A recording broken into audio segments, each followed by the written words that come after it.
Why the F-4 Phantom still stands as a legend after 70 years. How do you measure the greatest of all time when it comes to fighter jets? Is it the sheer number of units built, the length of its service record, or unmatched performance in the skies? Any one of these could earn a fighter the title of GOAT. But imagine a plane that ticks all three boxes and then some. One aircraft that not only dominated multiple roles, but also became a legend in its own right. That jet is none other than the F-4 Phantom. This twin-engine supersonic powerhouse didn't just close the chapter on a generation of fighters. It was so adaptable that it went on to be replaced by several different aircraft over time. Today, we're diving deep into the story of the legendary F-4 Phantom, a jet adored by both the pilots who flew it and the crews who kept it running. Over the years, this aircraft earned a collection of colorful nicknames: Old Smoky, the Flying Anvil, the Lead Sled, and even the Street Louis Slugger. Each one tells a story about its power, presence, and the respect it commanded in the air. The Phantom proved its excellence by serving across the Navy, Air Force, and Marines, earning its title as the original Joint Strike Fighter. Beyond that, it stands alone as the only aircraft ever flown by both the Blue Angels and the Thunderbirds, showcasing its unmatched versatility. But the F-4 isn't just a legendary relic or a museum showpiece from the past. It's a living icon of aviation history, still operational in some roles today, with a service life that outlasts the age of many viewers watching this video. So, we'll explore how this remarkably advanced and adaptable fighter became one of the most iconic and successful warplanes of all time. The legendary F-4 Phantom. Like many legendary aircraft, the F-4 Phantom story stands on the achievements of those that came before it. Its beginnings trace back more than 7 decades, to the late 1940s. The end of World War II had opened the jet age, introducing revolutionary aircraft like the Air Force's F-86 Sabre and the Navy's F-9 Farrads Panther. Amazingly, both took to the skies in 1947, just 2 years after the war ended. Then, only 3 years later, the Korean War erupted, marking the first ever jet-on-jet combat in history. While the Air Force's F-86 Sabre held its own against the Soviet MiG-15s, the Navy's F-9 F Panther struggled. It was slower, underpowered, and simply outmatched in a pure dogfight scenario. Realizing this gap, the Navy quickly understood the need for a career-capable fighter with swept wings, one that could stand toe-to-toe with the MiG-15 and excel in the emerging beyond visual range combat. The solution would emerge from Street Louis, with McDonnell Aircraft's F-3H Demon, setting the stage for a new era in naval aviation. The Demon took its maiden flight in 1951, sporting swept wings and marking one of the first American fighters to focus primarily on missiles over guns. Still, it carried 4 20mm cannons, a feature that the Phantom would later wish it had more on that shortly. Even with over 500 units produced roughly 3 times the number of F-22 Raptors, the F-3H Demon has largely faded from memory today. It simply landed in a tricky spot in the timeline of military aviation, too late to make a real impact in the Korean War, yet too early to see action in Vietnam. It became a forgotten bridge between generations of fighter aircraft. Because of its timing, the Demon never earned the combat reputation that might have cemented its legacy in aviation history. Yet, despite its limited action in the skies, it played a crucial role in laying the groundwork for the legendary F-4 Phantom. Design echoes between the two jets are clear for anyone who studies them. The F-3H brought key innovations that the Phantom would later refine and perfect. This included swept-wing aerodynamics for better speed and agility, and a deliberate emphasis on missile armament over guns, signaling the shift toward beyond visual range, BVR, air combat. Even though the F-3H Demon never achieved lasting fame, it served as a pivotal stepping stone in the advancement of naval aviation, paving the way for the F-4 Phantom's legendary success. By 1953, McDonnell was already deep into upgrading the F-3H, experimenting with multiple engine configurations. These included a version with a Wright J67 engine, as well as dual-right J-65s and even explorations with the General Electric J-79. Building on these upgrades, in September 1953, McDonnell pitched the Super Demon concept to the U.S. Navy. This modular fighter was designed to quickly switch between different mission profiles, carrying radar systems, cameras, cannons, or rockets as needed. While the Navy showed some curiosity in a full-scale mock-up, other programs like the Grumman XF-9 Farads and Vought XF-8U-1 were already addressing the Navy's supersonic fighter requirements. By May 1955, the Navy updated its specifications.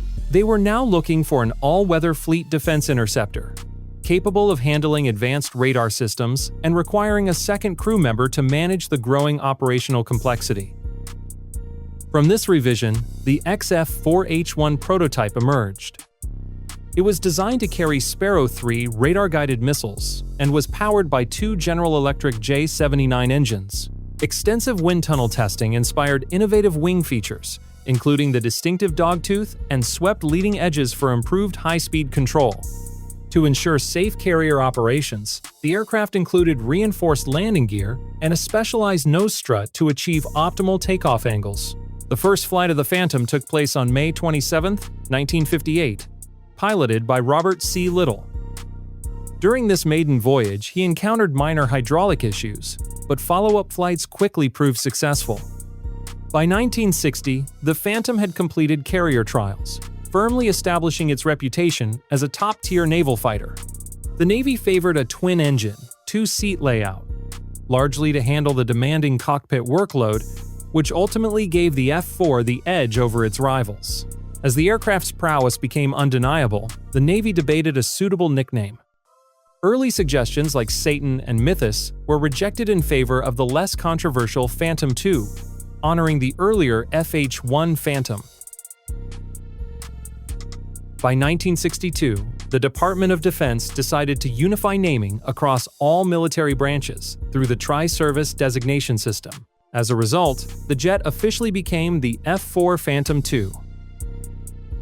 With the Navy focusing on fleet air defense, the Air Force leveraged the Phantom's massive fuel and payload capacity to prioritize a multi-role fighter bomber capable of both air-to-air and air-to-ground missions. The first USAF Phantom variant, designated the F-4C, took its maiden flight in May 1963, surpassing Mach 2 on that very flight. Remarkably, the F-4 Phantom rolled off the assembly line at McDonnell's Street Lewis plant, earning it the nickname Street Lewis Slugger. It's a title that fits an aircraft with a maximum takeoff weight exceeding 60,000 pounds. Despite its size and bulk, the Phantom is no underperformer in the air, capable of speeds topping Mach 2.2 and a climb rate surpassing 41,000 feet per minute. The F-4 Phantom initially lacked an internal cannon, following the widespread belief that air combat would be dominated by missiles. This decision, while modern for its time, would later prove limiting in Vietnam, where dogfights still demanded guns. Yet, the Phantom excelled in other areas, boasting state-of-the-art tech, including a pulse Doppler radar and extensive titanium use in its structure. It could carry over 18,000 pounds of weapons, from air-to-air and air-to-ground missiles, unguided bombs, to even thermonuclear ordnance.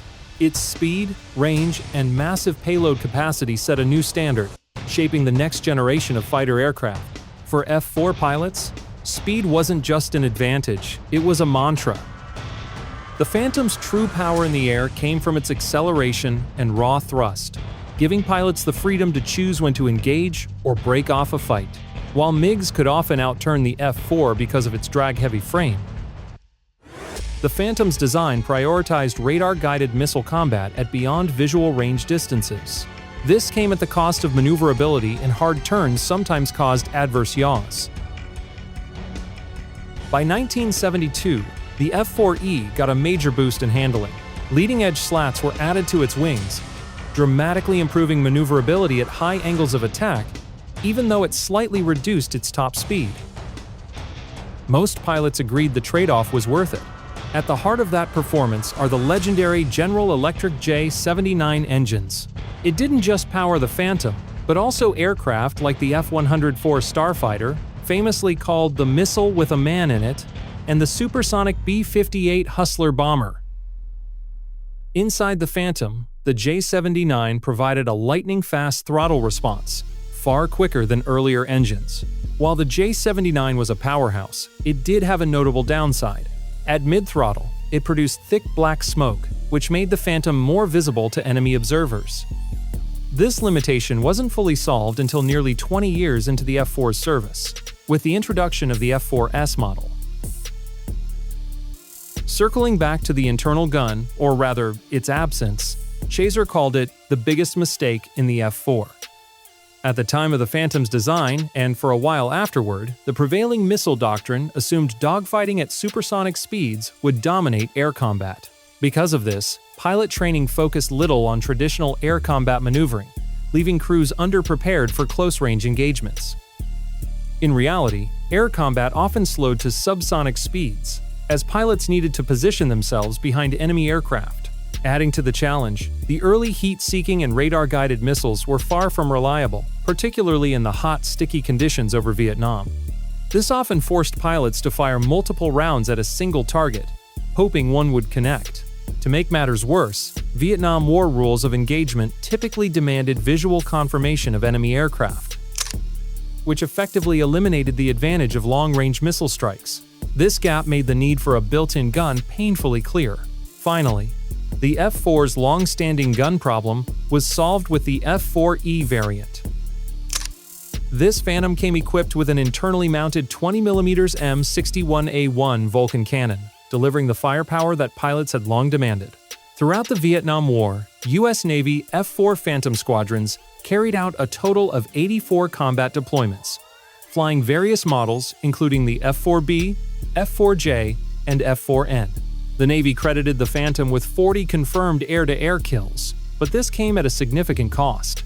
73 Phantoms were lost in combat, with 7 downed by enemy aircraft, 13 by surface-to-air missiles, SAMs, and 53 destroyed by anti-aircraft artillery, AAA. Although the F-4 Phantom was originally developed for the U.S. Navy, the Air Force eventually became its biggest operator. Much like the Navy, the Phantom quickly proved itself in combat.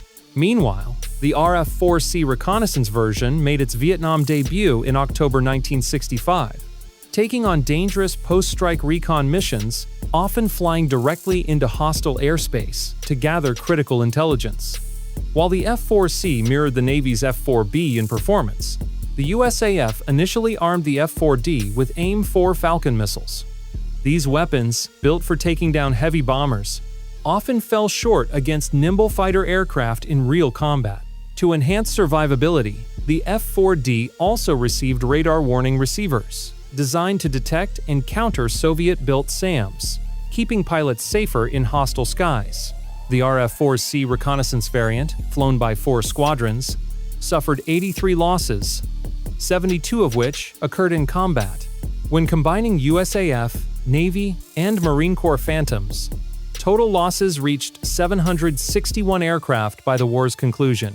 The Phantom continued its service long after Vietnam, with the Illinois Air National Guard becoming the first Air National Guard unit to transition to the aircraft in 1972.